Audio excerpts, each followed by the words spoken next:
الحمد لله والصلاة والسلام على رسول الله محمد بن عبد الله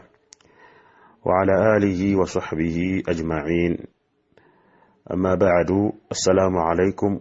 ورحمة الله وبركاته.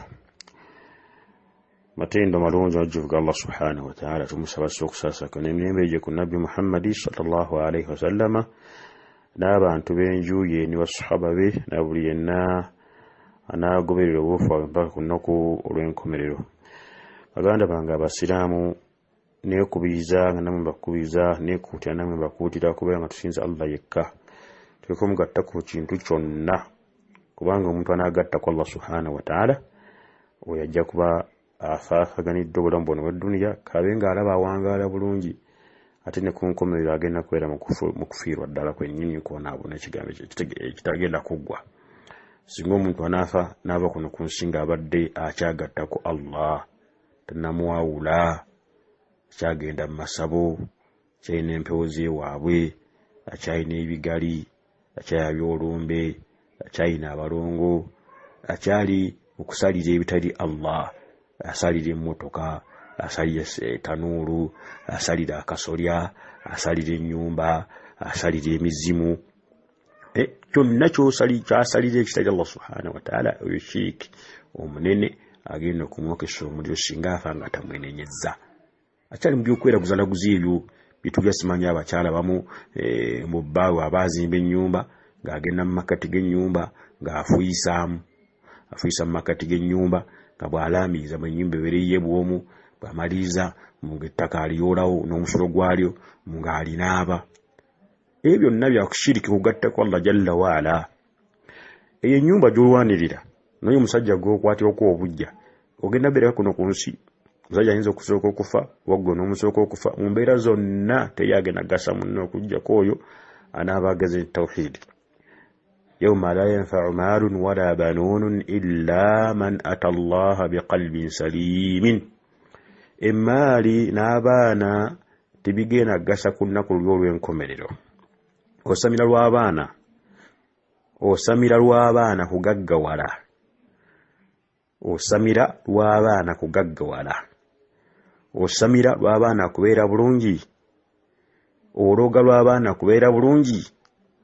Ologa lw'abaana kuba bulungi. Osamira lwakufuna ssente. Ologa lwakufuna ssente. Osibayiriza lwakufuna ssente. Cupa z'osimba mu mulyango ne ku kabbuli ez'osimba gy'okolera lwakufuna ssente, naye tebigenda kugasa ku lunaku luli ng'osinkanye Allah nga tewali wa kuno ku nsi nga tomwenenyereza. Illa man ata Allaha biqalbin saliimin, okuggyako yanasinkana Allah n'omutima nga mulamu, saliimu mina shiriki, teguliimu shiriki, teguliimu kufuuwa mmindi mbugufuna obugagga ku makya obeeka obungezi, ate teguliimu ne bidaa. N'olwekyo y'ensonga enkulu eyo. Mu odiyo eno njagala kubajjukizaayo sunna bbiri ku mulamwa gwa sunna 10 ze twayogerako ze twogerako inshallah. Kambajjukizeeyo sunna bbiri inshallah taala ku mulamwa essunna 10. Sunna, omuntu yenna bw'abanga abadde alina janaba, bw'abanga tannakubanga kyalya, bw'abanga alina janaba, bw'abanga alina kyagala okulya oba okwewaka, sunna okubeera nga asooka kufuna wuzu. Omuntu ono alina janaba, bw'abanga agenda okwebaka oba okulya kyalya kyonna, kiri sunna okusooka okufuna wuzu ng'alina janaba. Ani Abdullahi ibn Umar anna Umar ibn al-Khattab radiyallahu anhu, hadithi jawaka Abdullahi ibn Umar radiyallahu anhuma yagamba nti anna Umar ibn al-Khattab qala yagamba ya Rasulallahi, wange gwe mubaka wa Allah, ayarqudu ahaduna wa huwa junubun, omukuffe yeebake nga alina janaba. Qala na'am, mubaka wa sallam n'agamba nti ye, idha tawadda'a ahadukum falyarqud wa huwa junubun, omukummwe bw'abanga afunye wuzu yeebake ne waba alina janaba. Tegedde hadithi bwetu bwe tusomesezza, atugamba hadithi mu Bukhari kweri konna 287 ne Muslim 306. Lwekyo sunna bw'obanga wadde olina janaba okubeeranga bw'oba ogenda okwebaka sooka ofune wuzu naye wuzu bategeeza nno janaba ekovuddeko osegolo kyalina janaba era olina okubeera ng'onaaba naye kiri sunna oba otuuse okubeera nga webaka olina janaba tosobodde kunaaba kubeera nga osooka n'ofuna wuzu eyo sunna ya nabbi sallallahu alayhi wasallam nga hadithi bwewulikise bulungi mu hadithi ndala an Aisha radiyallahu anha Aisha radiyallahu anha yagamba qalat yagamba كان النبي صلى الله عليه وسلم نبي صلى الله عليه وسلم يلينغا إذا أراد أن ينام يلينغا بايا قد كيبكا وهو جنوب غاين جنبا غسل فرجه سوكا نانا زوغيريبي وتوضأ وضوءه للصلاة نافنا وزو غوز جافنا غاقيدو كسالي الصلاة عائشة رضي الله عنها يونغرا من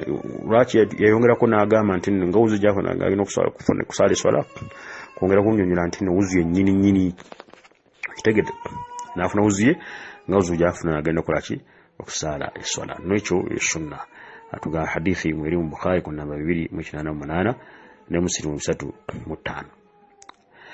mu njogera endala Aisha radhiyallahu anha agamba nti no kana Rasulullahi sallallahu alayhi wasallam mbaka wa Allah sallallahu alayhi wasallam alinga idha kana junuban yalinga wabanga alina janaba فأراد أن يأكل نابا كو تياغالو كوبيرانغا alya أو ينام oba aberenga okubeeranga yebaka tawadda wudu'ahu lis-salati nga funa wuzu nga wuzuye yeswala yennyini kitegedde nakyo kibanga kiri sunna omuntu alina janaba kubanga gadde ogenda okwebaka nga tasoose kunaaba tasobodde kunaaba mathalani okubeeranga afuna wuzu nga yeswala yani waba yagadde okubako kyalya asooka afuna wuzu nga yeswala tekitegeeza nti olowuzo yebe mujjeko janaba aba ina okunaaba naye eyo sunna bwatu abagikulabirira subhanahu wa ta'ala nam sunna etegerekese bulungi oba agenda okuba ku kyalya oba okwebaka nga alina janaba asooka afune wuzu nga yeswala naye alina okunaaba alina okunaaba eno wuzu just kwebaka nga afunye wuzu nga alina janaba ate niwali okubeera nga alya emmere bwaba okulya ekyokulya kyonna ngaina janaba kusoka kufuna wuzu sunna endala nyalu bajukiza mu odi eno kumwana guno sunna 10 kwe kubeera nga omuntu singa aba yegase ne mukyala we omusajja yegase ne mukyala we bw'aba yagadde okubeera nga addamu mulundi omulala nga akyalina janaba okusooka okufuna wuzu wakati awo wadde akyalina janaba mulundi omulala tugeze ayegase nayagala okubeera nga addamu sinti yegasse leero ate nenkyayagala okudda awala yegasse mu nkwegatta okwo omundi ogusooka ne guggwa naawala okuddamu omundi omulala kristo nno okubeera nga afuna wuzu sahaba ayitibwa Abu Saidi al-Khudriyi radiyallahu anhu yagamba qala rasulullahi sallallahu alayhi wasallam omubaka wa Allah sallallahu alayhi wasallam yagamba idha ata ahadukum ahlahu omukum wabanga agenze eri mukyala we yegatta naye thumma arada an yauda bano nayagala okubeera nga addamuuko mundi ogusooka agumaliriza kuddamu mundi omulala oba gwakubiri oba gwakusatu gwakumeka falyatawadda asooka afune wuzu wakati w'emirundi egyo hadithi atuga Muslim mweri kuna 308 na Abu Dawud 22 n'abalala asooka afune ki wuzu idha ata ahadukum ahlahu muguma banga agenze eri mukyala we neyegatta naye thumma arada an yauda banyanabeera nga agala okuddamu falyatawadda asooka afune wuzu Salman ibn Rabi'a yagamba qala li Umaru yangamba ya Salman idha ataita ahlaka thumma aradta an ta'uda kayfa tasna'u bo yagasini mukyala wo nayagala okubeera nga oddamu omundi omulala kayfa tulutonde enduutu endala kayfa tasna'u okola otya ekyo Umar radiyallahu anhu yakimubuuza kubanga Umar yalina kyagala okubeera nga amusomesa naye si mu mbeera yakuba nti nno bw'amunyumiza ebyakola nani ne mukyalo we nga beegatta ekyo kiri haramu ekyo Umar kyakimubuuza mu mbeera y'okubeera nti nno just kuwagala kubeera nga amusomesa naye tekyali nti nno bw'amunyumize byakola ne mukyalo we nga beegatta ekyo kiri haramu Salman n'amugamba qultu ne mugamba kayfa asna'u nkole ntya qala tawadda'u bainahuma wudu'an wakati w'emirundi egyo beera ng'ofuna wuzu ogusooka ogumaliriza wakuddamu gwakubiri sooka ofune wuzu awo ogwokubiri ogumaliriza wakuddamu gwakusatu sooka ofune wuzu awo ogwokusatu ogumaliriza wakuddamu gwakuna sooka ofune mpaka emirundi gijolagi byagala okubeera ng'ogikomya tawadda'u bainahuma wudu'an funa wuzu wakati w'emirundi egyo nno sunna baganda bange tubeere nga tugyekwatako bibi subhanahu wa ta'ala. Naam, manyi bambagamba oba amanyi jumhurul ulama bagamba nti wuzu isiya wateeka kubanga mafa sallama mu waluri waye endala gyagamba nti nno kuba kijja kumuwa amaanyi kijja kumwongera amaanyi okubeera nti nno bw'abanga akoze ekyo n'ekyo sunna okubeera nga omuntu bw'abanga omusajja yegasse ne mukyala we nayagala okubeera nga addamu omulundi omulala mu kwegatta okwo okubeera nga wakati w'emirundi egyo asooka n'afuna wuzu. Essunna ezo bbiri zinyagadde okubeera nga mbajukiza baganda bange abasiraamu odiyo eno mu budde buno bwennyini. Sunna esooka kwe kubeera nga omuntu alina janaba bw'abanga yagadde okubeera nga yeebaka oba okubaako kyalya okusooka okufuna wuzu nga wuzu ye ey'eswala. Hadithi tuzuulidde olungi. Sunna ey'okubiri gye mbajukiza mu odiyo eno kwe kubeera nga omuntu omusajja aba yegasse ne mukyala we nayagala okubeera nga addamu omulundi omulala mu kwegatta okwo kwennyini okubeera nga asooka afuna wuzu wakati w'emirundi egyo. Sunna ezo tubeere nga tuzikwatako biri subhanahu wa ta'ala. Eri esoose ebona ku musajja n'omukyala eneesembyeyo eri ku musajja yekka. Omusajja yekka yafuna wuzu ku mbeera ezo bwanga bali mu kwegatta nayagala okubeera nga adda omulundi omulala omusajja yekka yakola ki yafuna wuzu omukyala yetafuna. Naye wali ku kyokwebaka ng'alina janaba n'okulya ng'alina janaba omusajja n'omukyala bombi kiba kibakwatako. Subhanaka Allahumma wa bihamdik ashhadu an la ilaha illa anta astaghfiruka wa atubu ilaik. Assalamu alaikum wa rahmatullahi wa barakatuh. Alhamdulillah wassalatu wassalamu ala rasulillahi Muhammad ibn Abdullah wa ala alihi wa sahbihi ajma'in. Amma ba'du. Assalamu alaikum wa rahmatullahi wa barakatuh. Matendo marungi majibu Allah subhanahu wa ta'ala tumusaba okusasa kunene kumbaka Muhammad sallallahu alaihi wasallam n'abantu benju ino sahabaye na bulina alatanda okufa mpaka kunaku olw'enkomerero bakuutya nange nekutukubeera nga Allah subhanahu wa ta'ala tubeere nga bulumu ofaayo okukola emirimu Allah jalla wa jalagira nga bwe yagiragira nga omubaka Muhammad sallallahu alaihi wasallam yayisomesa tubeere nga tusinza Allah subhanahu wa ta'ala mu bwomu bwe tumugattako kintu kyonna tukimanye nti omuntu yenna n'agattako Allah subhanahu wa ta'ala abakoze omusango gukulembera emisango gyonna era singa afa nga tagwenenyeza yagenda kubeera nga afaafaganiddwa obulamu bw'edduniya n'obwenkomerero abeere mu biboneeza bitagenda kubeera nga biggwa. Allah subhanahu wa ta'ala tulagira kubeera nga tumusinza wa abdullah wala tushiriku bihi shay'an tumusinze Allah yekka temugattako kintu kyonna. Ebintu byonna ebiri mu kugattako Allah jalla olumuddo olina okubeera nga obeera wala nnyo nabyo ddala ebyo bituulira ti abakyala bamu baba abazimba ennyumba ng'agenda afuyisa mu makkati g'ennyumba nga bw'alaamiriza ngu ennyumba ebeere yeeka nakyo byonna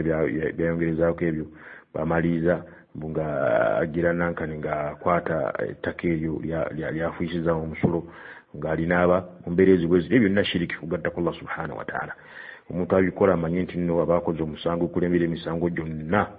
ng'omuntu singa afudde tagwenenyeza tagenda kuva mu bibonerezo tagenda kubivaamu yadde okubeera ng'akendeezebwa okedde okufuna embeera yonna egenda omusanyusa ku lunaku olwanaasinkana Allah subhanahu wa ta'ala. Agenda okufuna okusanyusa n'okubeera ng'afuna eddembe yekka asinza Allah jalla waala yekka mu bwomu bwe nga talina kyamugattako mu mbeera zonna mu nzikiriza n'ebigambo n'ebikolwa bye byakola. Baganda nga basiraamu ku mulamwa gwe tuzze ttambula nagwo sunna 10 kambajjukiza sunna embiri subhanahu wa ta'ala ngazi naye tugenda gyogera mu bufunze insha Allah ta'ala. Kigenda kugibajjukiza tubeere nga tugyekwatako tugikolereko tugiramuse tugibeereko tugoberere Nabi sallallahu alaihi wasallam ate mu kugikola mulimu okuwondya Allah subhanahu wa ta'ala mulimu okugoberera omubaka Muhammad sallallahu alaihi wasallam mulimu n'emigaso emirala mingi nnyo omuntu gyagenda okugyafuna singa abakoze sunna ebiri subhanahu wa ta'ala. Allah subhanahu wa ta'ala yatulagira okugoberera omubaka Muhammad sallallahu alaihi wasallam n'okumugondera mu aya nyingi mu Qur'an al-Karim nyingi ziri 40 ng'amanyi bwe bagamba bamu so nga ate ne bwe yabadde nga aya emu yokka Allah jalla waala gyatugambiddemu nti tugonde omubaka sallallahu alaihi wasallam tumugoberere ekyalwadde kimala naye Allah subhanahu wa ta'ala okubeera nga ekigambo kyakiddingana mu Qur'an al-Karim mu bifo ebyenjawulo aya ez'enjawulo ekigambo ekyo kiba kigambo kinene gye tuli omuntu alina okubeera nga ogondera nabbi sallallahu alayhi wa sallam kutege man yuti ar-rasula faqad ata'a Allah Allah watu yagamba wenna nagondera omubaka aba agondedde Allah subhanahu wa ta'ala omubaka Muhammad alayhi salatu wassalam nagamba man ata'ani faqad ata'a Allah wayabangondedde bagondedde Allah subhanahu wa ta'ala nojo tubikwate ku sunna tubikwate ku sunna kusinza ku busobozi nga batuze tukinyonyola ekigambo ekyo sunna mulimu sunna 10 Mwodi yenu nkan kujjukiza sunna emu bajjukiza sunna emu yokabiri subhanahu wa ta'ala sunna emu ekwatagana n'ekyengera ky'omwana Allah jalla kyatuwa ekyengera ky'abaana Allah kyawa abantu omwana Allah gwakuwa kuno ku nsi muwala mulenzi oyo omwana kyengera ky'amaanyi yoli kyengera ky'amaanyi ensonga lwaki wasalafu salih ensonga lwaki olwa Qur'an al-Karim yatusomesa okubeera nga omuntu omusanyusa n'omwana omuntu omusanyusa n'omwana abanga azaliddwe omwana abeere nga omusanyusa n'omwana kyengera ky'amaanyi asanyusibwa nakyo ensonga lwaki olaba nti Aisha radiyallahu anha bamugamba nga nti muganda we oba oluganda lwazadde eti yabuuzanga muwala oba mulenzi yagamba nga bugambi azaliddwa nga mulamu bulungi nti ye mulamu bulungi ng'agamba alhamdulillahi rabbil alamin Aisha nga watu waga radiyallahu anha nolwekyo kyengera ky'amaanyi nnyo sunna okubeera nga omuntu osala aqiqa okusala aqiqa sunna ya nabi sallallahu alaihi wasallam kakafu okuyadda ku mbaka Muhammad alayhi salatu wassalam naye bangi bagayala ku nsonga eyo baganda wange omusiraamu yenna alina obusobozi Allah wabakwadde omwana sunna okubeera nga omusalira aqiqa beera nga omusalira aqiqa ekyo sunna ya nabi sallallahu alaihi wasallam hadithi nyingi mbaka Muhammad alayhi salatu wassalam alagira ensonga eyo muzo Aisha radiyallahu anha atugamba nti amarana Rasulullah sallallahu alayhi wasallam umbaka wa Allah sallallahu alayhi wasallam atulagira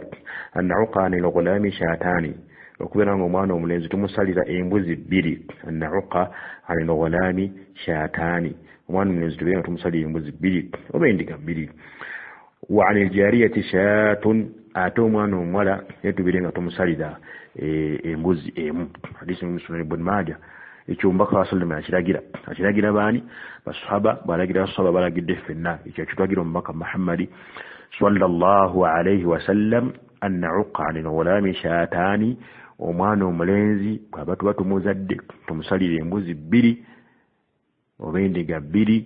walil ghulami wanil jariyati shatun ate omwana omuwala yetusale emu ekyo kiragiro kya mbaka Muhammad sallallahu alayhi wa alihi wasallam إلى محديث يا أم كرز رضي الله عنها سنن أبي داود أتقام تنبك محمد صلى الله عليه وسلم أتقام عن الغلام شاتان وما نملنزي تمسالي دي مزبري أتمزد عقيقة عن الغلام شاتان مزبري وبندك بري وعن الجارية شات أتوم ولا مزيم بندك أم كرز رضي الله عنها بات وقامت تنبك وأصلنا بيقام لا يضركم أذكرانا كنا تشكو سنة كم أبفي زومبي نانكاني نسجى زومبي سجى أم إناثا زومبي كازي وبفني النومي زومبي النومي سلا وبفني زومبي كازي سلا وبفني النومي نانكازي سلا كتجد بيكتو hadithi wetu gambi hadithi yetu lagidde nayo okubeera nga tusalira abaana baffe aqiqa oyo omuntu alina obusobozi hadithi endala ombaka Muhammad sallallahu alayhi wasallam hadithi ya Amiri Salman bin Amiri radiyallahu anhu watulaga Bukhari ku namba 1547 ombaka Muhammad sallallahu alayhi wasallam yagamba maana gulani haqiqatun buli mwana mulenzi aberenga asali waqiqa baga omulenzi wano ategeza n'omuki n'omuwala fahariqu anhu daman berenga musali haqiqa bw'omusayi olw'okubeera nga Allah jalla waala akuwadde ekyengera ky'omwana oyo wamitu anhu al-adha berenga mujjako n'ebinakuwaza ebikyafu. Samaratu bun Jundubi radiyallahu anhu yagamba qala rasulullahi sallallahu alaihi wasallam, omubaka wa Allah sallallahu alaihi wasallam yagamba kullu ghulamin rahinatun biaqiqatihi, buli mwana yenna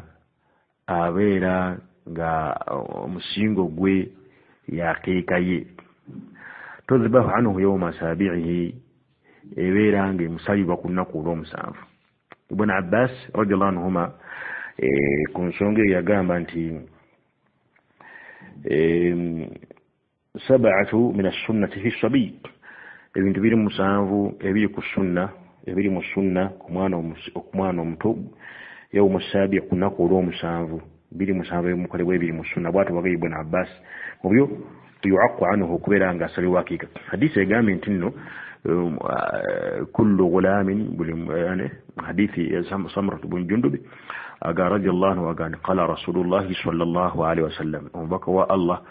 sallallahu alaihi wasallam agamba kullu ghulamin, buli mwana yenna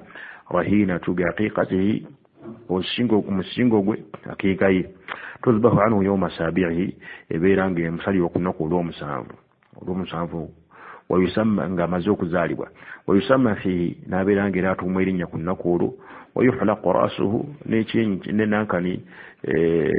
n'omutwe gwe ne gubeera nga gusalibwako enviiri. Omwana oyo omulenzi. Hadisi Tirmidhi mweri namba 1522. N'ekyo hadisi zonna ziba zitusomesa ku sunna eno enkakafu okuva ku mbaka wa sallama, sunna y'okusala aqiqa. Ekigambo ky'okubeera ati nno aqiqa ebeera musingo gwa mwana amanyi bakiwaako amakulu ag'enjawulo. Agamu ku go nti kitegeeza omuzadde yuhramu shafaa'atu waladihi, omuzadde atasalira mwana aqiqa ajja kubeera ngamibwa omwana we okubeera nga amukola ki, amuwolereza ku lunaku lw'enkomerero. Okusalira omwana aqiqa,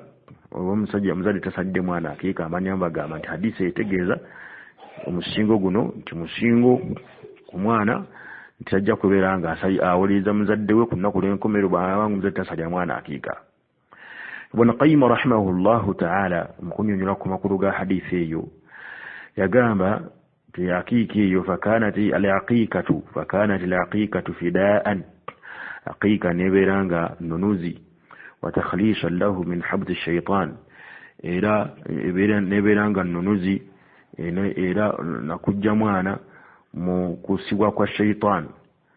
wa sijinihi nekomera shaytan, wa asirihi n'obuwambe bwa shaytan, wa mani'ihi minhu min sa'ihi fi masalih akhirati, n'okubeera nga omwana oyo atangirwa shaytan okubeera nga emulemesa okukola emirimu gye egimugasa ku nkomerero,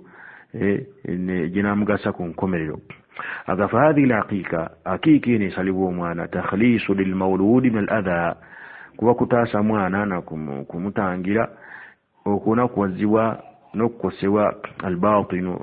okw'omunda wallahi n'okw'okungulu. Okutegeddwa twagamba Ibn Qayyim rahimahullahu ta'ala agamba walihadha, nabwekityo qalla man yatruku abawahu al-aqiqatu anhu, ebiseera bitono nnyo omwana yenna bazadde gwe babaganya okusalira aqiqa nga balina obusobozi batamusalira, illa huwa fi takhbit shaytan, okujja nga omusanga ali mu kuwunzawunzibwa kwa shaytan, awunzawunzibwa shaytan emuwuzumye muzze n'emuzzeeri, kubanga bazadde baagana omusalira aqiqa ate nga baali balina obuki, baali balina obusobozi. N'ekyo bakadde bange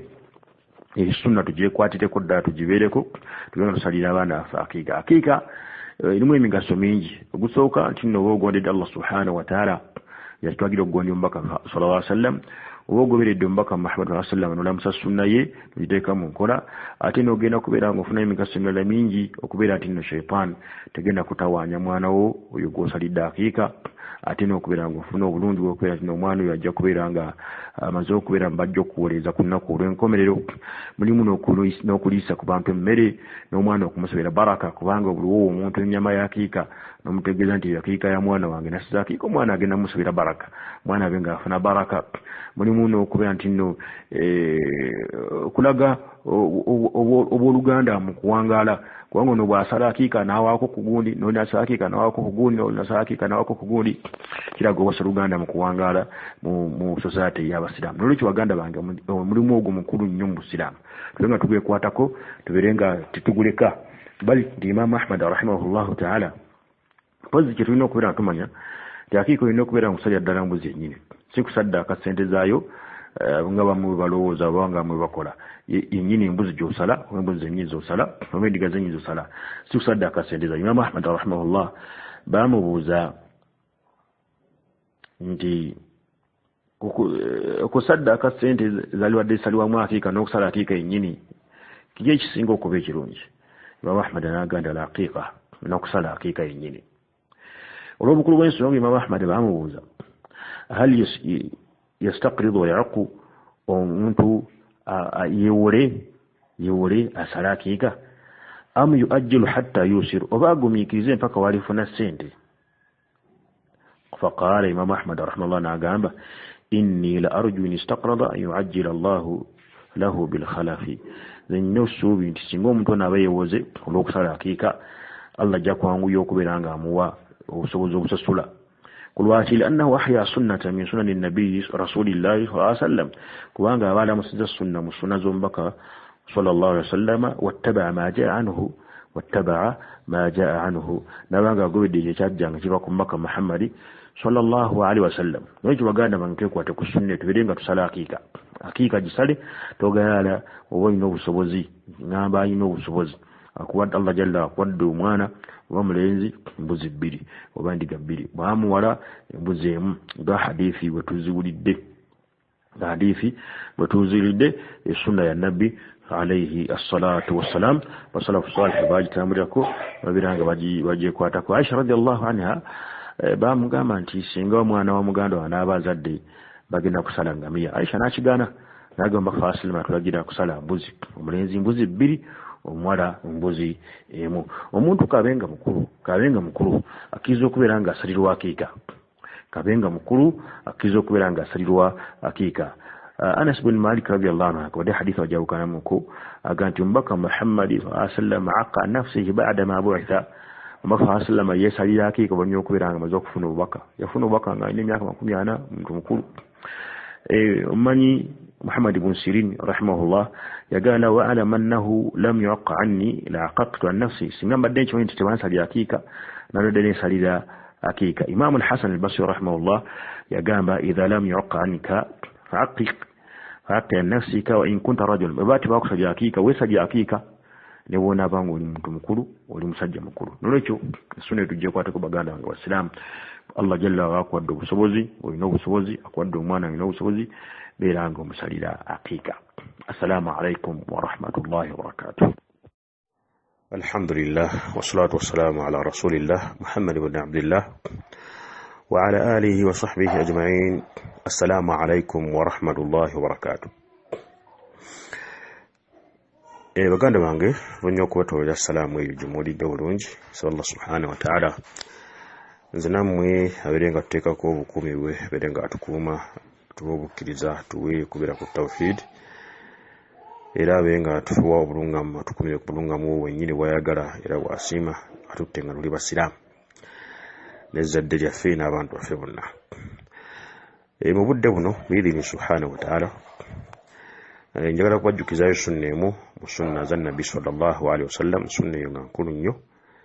ng'era sunna zonna bwe ziri enkulu biidini subhanahu wa ta'ala. Muganda wange omusiraamu sunna yonna ekutuuseeko oba bajje kugambye oba ogisomye oba oginawo ogiwulidde biidini subhanahu wa ta'ala eba nimala nga ntuufu nkakafu ova ku maka sallam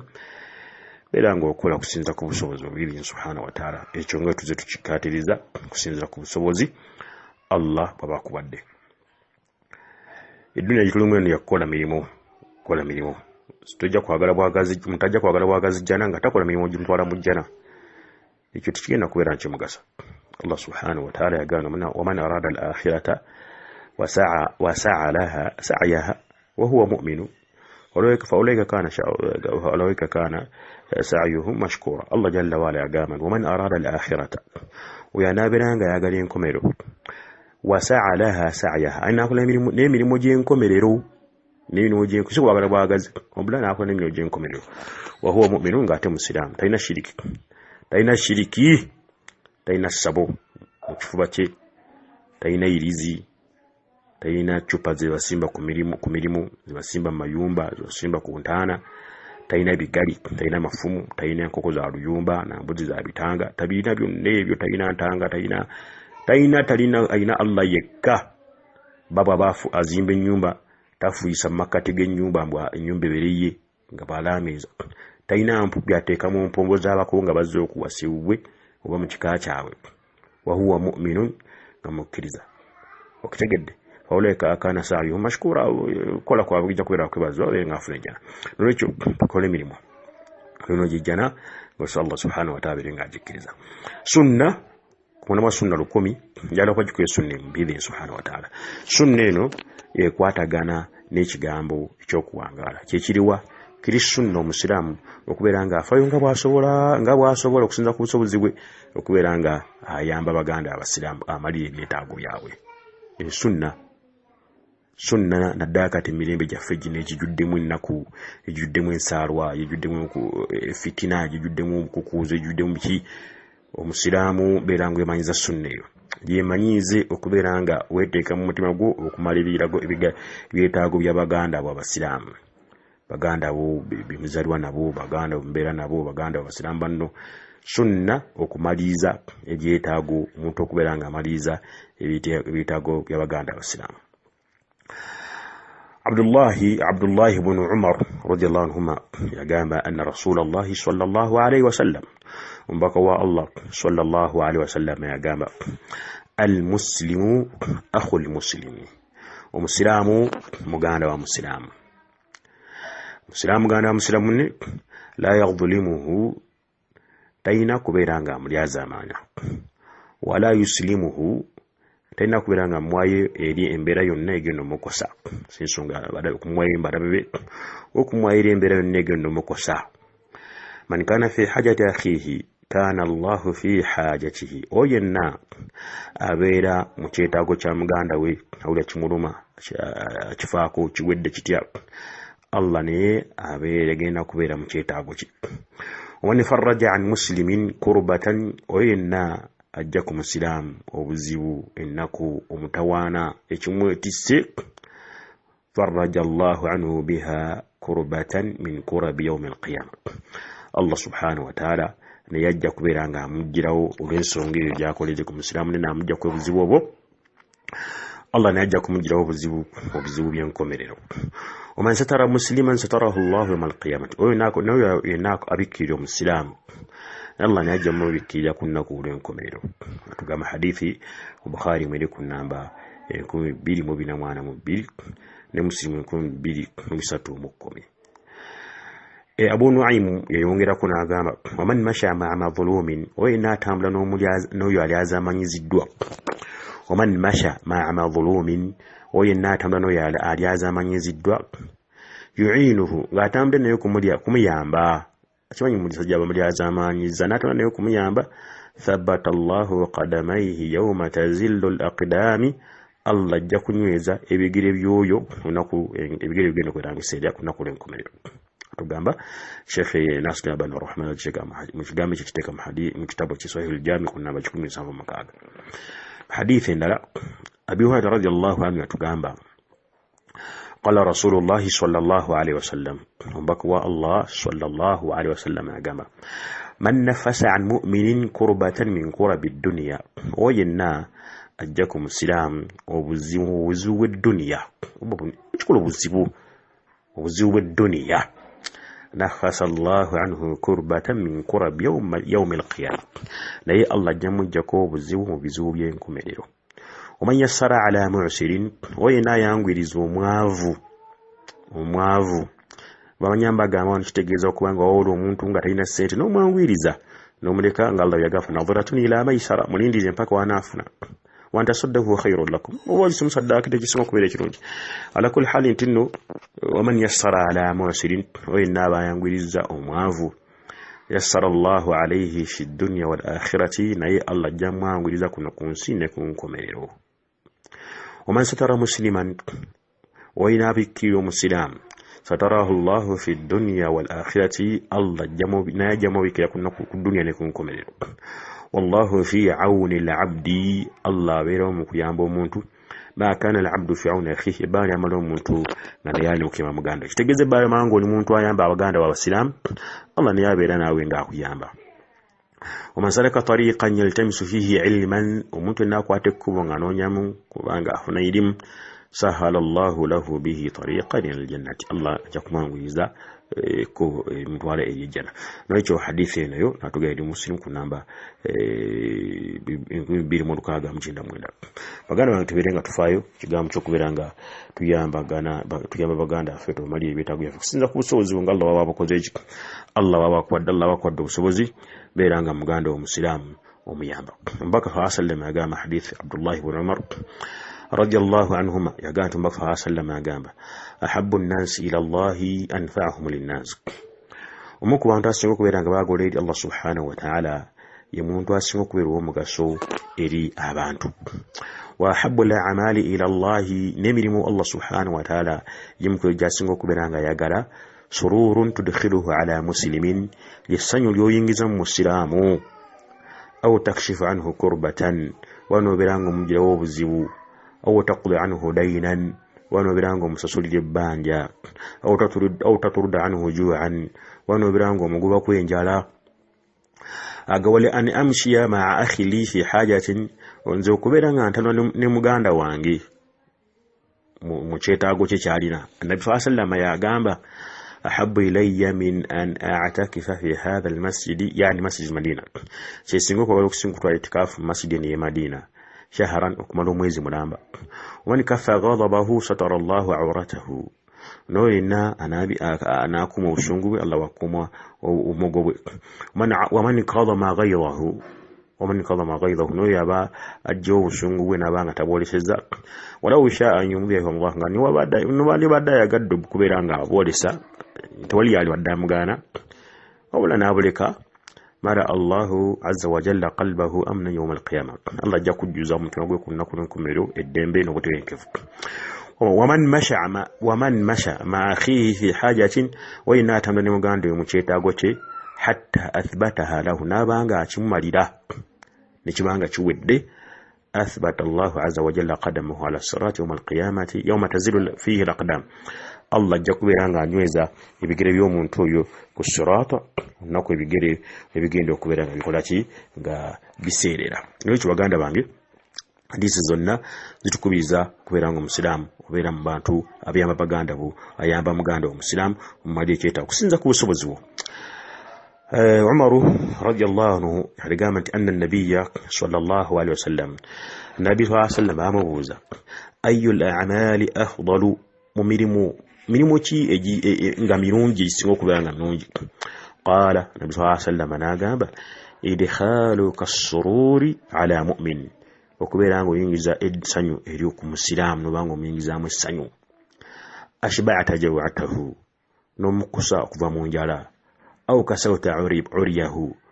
obo kuberango mwambaza nava mu kubanga itabwerere au qadayta lahu hajatan obano beranga omaliri ekitago byonna egyo mirimu Allah subhanahu wa ta'ala ajagala kusinga kinjagalamu kigambo okuponya abasiramu ekitago Ero mbaka wasallam yagama hadithi yo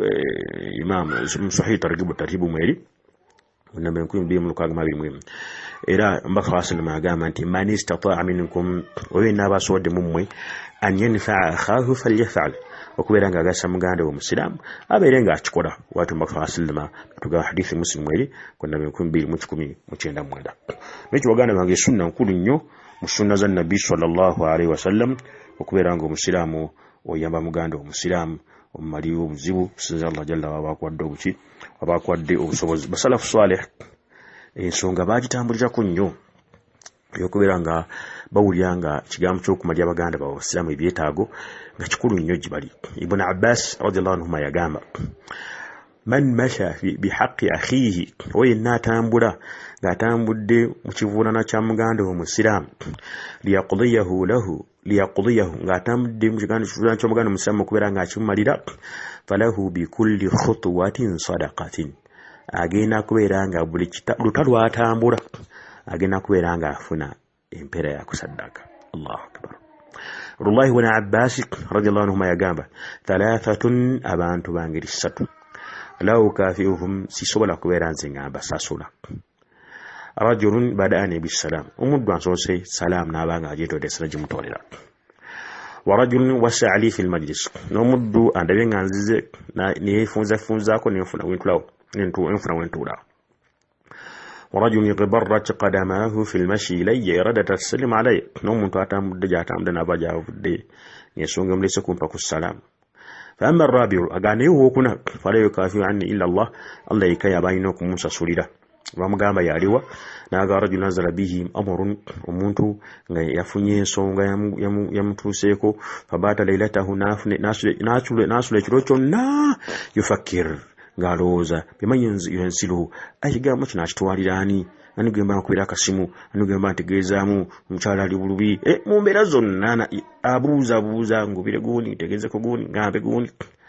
ثم رآني أهلا نادبا نزين ساني دي لحاجتي okutegeezebwa ekyetaago kyekyo banyola Allah subhanahu wa ta'ala anzala habi nabanga akindetedde oyo Allah yabamusasulira tegedde. الفضيل بن عياض رحمه الله يقام ذكروا أن رجلا أتى رجلا في حاجة له ومكوى السلف الصالح ومسجى مجلان ekyetaago namne jana ekyetaago kye omukwa salafu salih n'agamba yamugire n'ekyetaago khasastani bihajatika mu bantu bonna nze gwolonzeeyo n'oneetera ekizibu kyo jazakallahu khairan nsaba Allah akusasule kirungi wa shakara lahu n'amwebaza okuleetera ekizibu kye mu bantu bonna amulonzeeyo ya rabbi. Okitegedde oluganda musiraamu baba twa salafu salih bebatyo baali. Marwan ibn Hakam rahimahullahu ta'ala mukwa salafu salih yaninga ragbatahu fil in'am fawqa ragbatihi fi shukr, nga ewetaavu bwe mu kuyamba nga bunene n'okusinga bwetaaga okubeera nga omuntu amwebaza ekiri opposite kuffe. Wa hajatuhu ila qada'i al-haja ashad min hajati sahib al-haja, ate n'obwetaavu bwe ddala okuba nawulya mwetaavu okubeera nga amaliza ebyetaago by'abantu bwali bw'amaanyi nnyo n'okusinga nannyini kyetaago ye bawulira kyetaago kye kiggwe batwe baali. Ibn Qayyim rahimahullah yagamba kana sheikhul islam sheikhul w'obusilamu Ibn Taymiyyah rahimahullah yalinga yas'a sa'yan shadidan ng'alwana nnyo atekamu nnyo amaanyi liqada'i hawaaji nnas okumaliza ebyetaago by'abantu. Allahu musta'an. Hakim bin Huzam radiyallahu anhu yagambanga ma asbahtu wa laysa bibabi sahibu hajatin illa alimtu annaha min al-masa'ib. Zonna kulwenkeesa ku muyango gwange kikuliko muntu azze nga alina obwetaavu ayagala kumanya kyetaago kye, manya nti ekigimu ku misiba lajangedde ku lunaku. Ekawulidde olunaku ye lwakeesa radiyallahu anhu nga ku mulyango gwe tekuliiko azze kusaba, teyazze mutegeeza kizibu, teyazze kubeera nga amutegeeza mutawaana, ng'amanya nti nno kati olwo lunaku Allah subhanahu wa ta'ala amugedde egimu ku misiba butafuna yazze kumutegeeza kyetaago kye. Subhanaka Allahumma bihamdika ashhadu an la ilaha illa anta astaghfiruka wa atubu ilaik. Assalamu alaykum wa rahmatullahi wa barakatuh.